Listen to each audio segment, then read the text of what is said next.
Assalamualaikum warahmatullahi wabarakatuh. Perkenalkan, nama saya Suruni Abdillah dari kelompok 10 dengan NIM 22002266.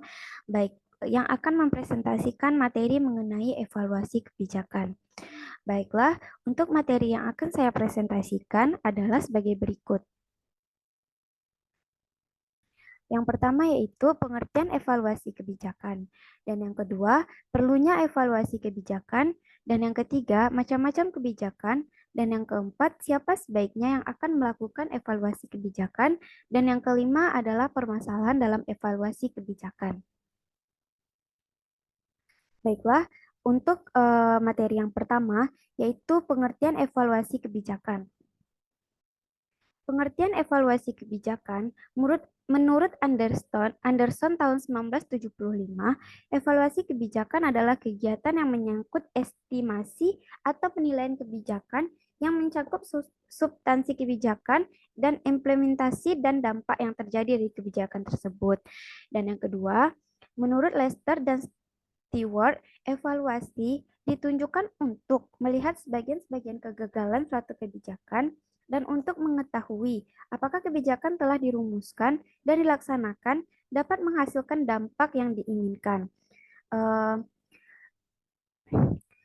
Dengan kata lain, evaluasi kebijakan digunakan untuk melihat apakah proses yang dilaksanakan sesuai dengan petunjuk teknis atau pelaksanaan yang telah ditentukan atau tidaknya. Baiklah, selanjutnya yang kedua yaitu perlunya evaluasi kebijakan. Yang pertama yaitu mengetahui apakah hal-hal yang telah dirumuskan dalam formasi kebijakan tersebut dapat dilaksanakan atau tidak. Yang kedua, mengetahui apakah rumusan-rumusan kebijakan yang tertulis telah berhasil dilaksanakan atau belum. Dan yang ketiga, mengetahui kelebihan dan kekurangan rumusan kebijakan dalam kaitannya dengan faktor kondisional dan situasional di mana kebijakan tersebut dilaksanakan. Yang keempat, mengetahui seberapa jauh suatu rumusan kebijakan telah dapat diimplementasikan. Yang kelima, mengetahui keberhasilan dan kekurangan pelaksanaan kebijakan. Yang keenam, mengetahui seberapa dampak yang ditimbulkan oleh suatu kebijakan tersebut terhadap khalayak yang bermaksud dituju oleh kebijakan dan khalayak yang termasuk dituju oleh kebijakan. Dan yang ketujuh, mengetahui apakah risiko-risiko yang telah diperhitungkan pada saat formulasi telah dapat diatasi dengan baik atau tidak. Dan yang kedelapan, mengetahui langkah-langkah yang dapat ditempuh dalam hal perbaikan kebijakan. Dan di sini saya juga dapat menyimpulkan perlunya evaluasi kebijakan, yaitu dari evaluasi kebijakan akan diketahui keberhasilan dan kegagalan sebuah kebijakan, sehingga secara normatif akan diperoleh rekomendasi apakah kebijakan dapat dilanjutkan atau perlu perbaikan sebelum dilanjutkan atau bahkan perlu dihentikan. Contohnya saja, kebijakan yang dirancang perusahaan adalah mengizinkan hari Jumat santai untuk memberi karyawan hari pakaian santai. Jika pelanggan mengeluh dan kebijakan tersebut berdampak negatif terhadap pendapatan perusahaan, harus mengevaluasi efektivitas kebijakan karena berkaitan dengan strategi jangka panjangnya.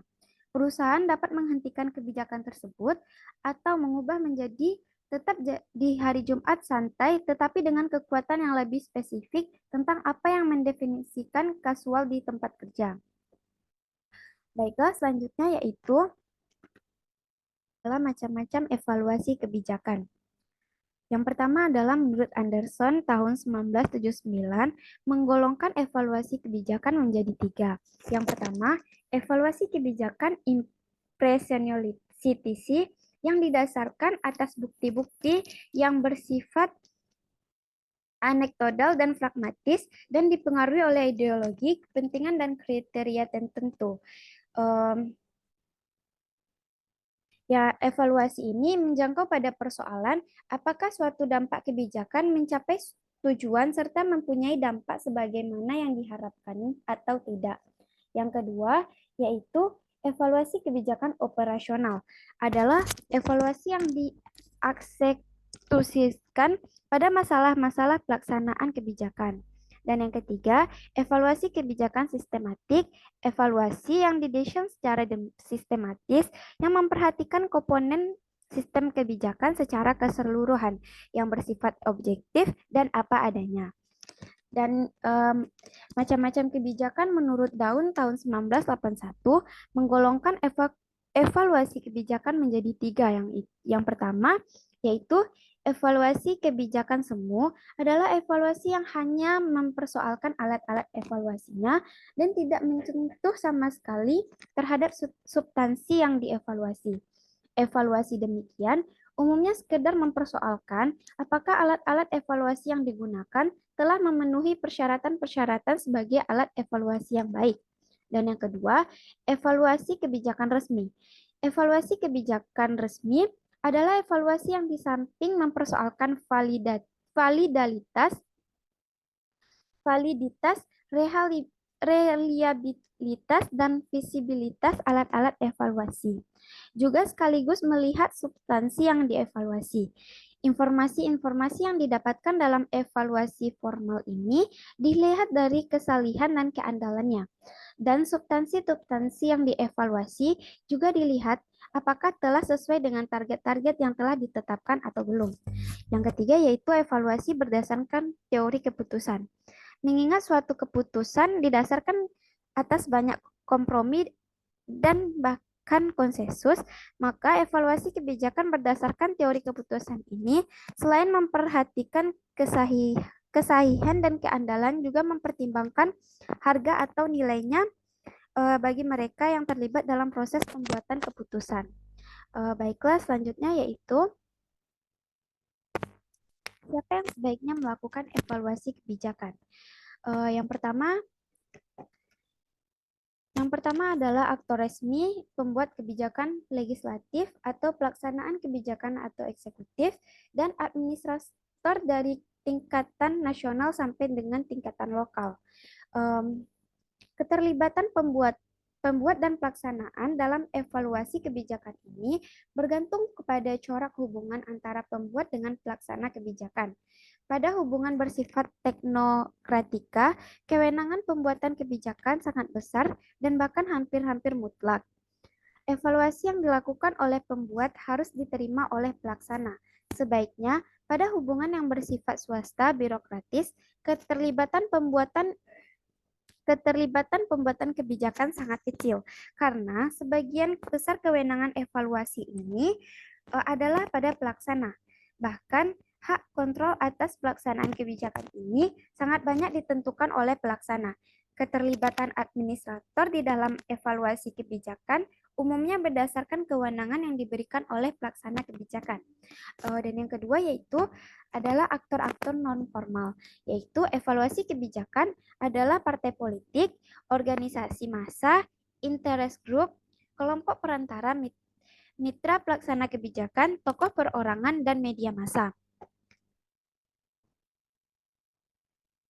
Baiklah, selanjutnya yaitu permasalahan dalam evaluasi kebijakan. Permasalahan yang ada dalam evaluasi kebijakan, yang pertama yaitu bila tujuan kebijakan tersebut tidak jelas. Ketidakjelasan tujuan demikian lazimnya diakibatkan oleh adanya kompromi dan konsensus yang dipaksakan pada saat formulasi kebijakan.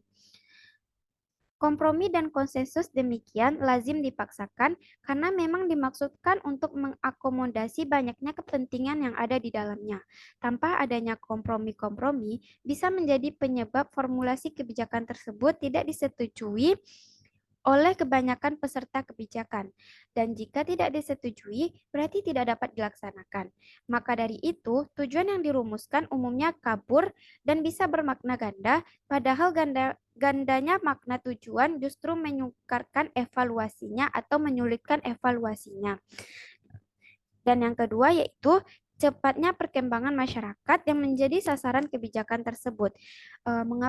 Mengapa perkembangan masyarakat menjadi sasaran kebijakan tersebut dan mengapa cepatnya perkembangan menjadi masalah dalam evaluasi kebijakan? Karena Dengan cepatnya perkembangan masyarakat, ini menyulitkan evaluasi kebijakan. Oleh karena masalah-masalah yang dimaksud dipecahkan oleh kebijakan mungkin mungkin juga sudah berubah dan bahkan berganti dengan masa yang lainnya. Masalah-masalah yang bermaksud dipecahkan oleh formulasi dan implementasi kebijakan sudah tidak ada. Sementara masalah baru yang bahkan tidak ada kaitannya dengan masalah lama telah muncul. Dan yang ketiga yaitu tak jelasnya masalah, sumber masalah, dan gejala masalah. Ketidakjelasan masalah demikian, jadi ketidakjelasan demikian bisa jadi karena antar masalah, sumber masalah, dan gejala masalah sudah tumpang tindih. Hal ini terjadi terutama karena masalah-masalah tersebut tergolong masalah sosial antara yang satu dengan yang lainnya kadang-kadang saling interchange. Yang keempat yaitu terkaitnya antara masalah satu dengan masalah lain. Sebagai contoh yaitu sukar memisahkan antara masalah kebodohan, kelatar belakangan, dan kemiskinan. Sebab pada masyarakat yang bodoh dan keterbelakangan cenderung miskin. Dan sebaliknya pada masyarakat yang miskin juga cenderung bodoh dan keterbelakangan. Dan yang kelima yaitu subjektif masalah kebijakan. Ini dapat diketahui dari berbedanya masalah menurut persepsi orang satu dengan menurut persepsi orang lain. Bahkan, sesuatu yang oleh seseorang dianggap sebagai suatu masalah yang harus dipecahkan, justru dianggap sebagai suatu hal yang menguntungkan dan oleh karena itu dipertahankan. Baik, mungkin hanya itu yang bisa saya sampaikan. Saya mohon maaf jika ada kesalahan. Assalamualaikum warahmatullahi wabarakatuh.